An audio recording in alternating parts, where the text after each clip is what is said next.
Magandang gabi po sa inyong lahat. Ito po yung kauna-unahang video natin for July, which is July 4th, 2025, first Friday.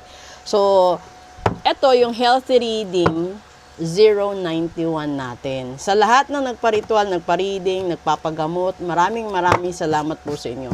At lalong-lalong na po doon sa sumali sa live natin, kahit kaiksi-iksi na live na yon dahil sa ubo ko, salamat pa din.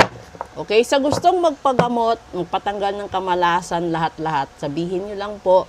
At lalong-lalo na sa gustong mag-book ng full private reading ngayon. So, kukuha tayo dito ng isa. Alamin natin, ano ba ang isa sa mga dahilan kung bakit posible kang nabarang, nakulam, nasumpa, nagayuma sa araw na ito. Okay? O sa mga nakaraang araw. Ito.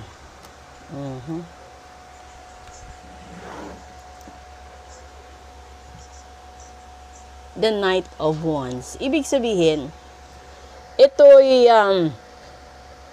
mga bagay, no, na hindi mo planado noon, hindi mo rin inaasahan na maglilikha ng malaking problema, stress, depression sa buhay mo.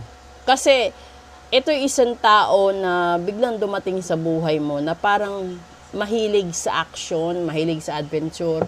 Wala siyang kinakatakutan or wala siyang inaalala kundi maano lang lahat ng gusto niya, matupad lahat ng gusto niyang gawin, no?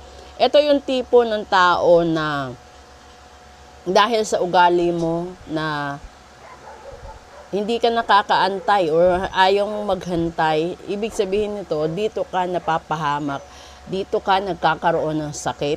Alam mo yung iba kasi, hindi lang kasi normal na sakit yun. Yung iba, STD na talaga. Yung iba talaga, alam nyo kasi kapag binarang ka, leading to death na yun eh. So, kung ngayong first Friday, alam mo marami kang kalaban. At yung katawan mo, pahina ng pahina. Minsan, ginagawa kang buwang. Minsan, ginagawa kang makakalimutin. Para lang hindi nila maalala na may utang ka sa kanila, may kasalanan sila sa'yo.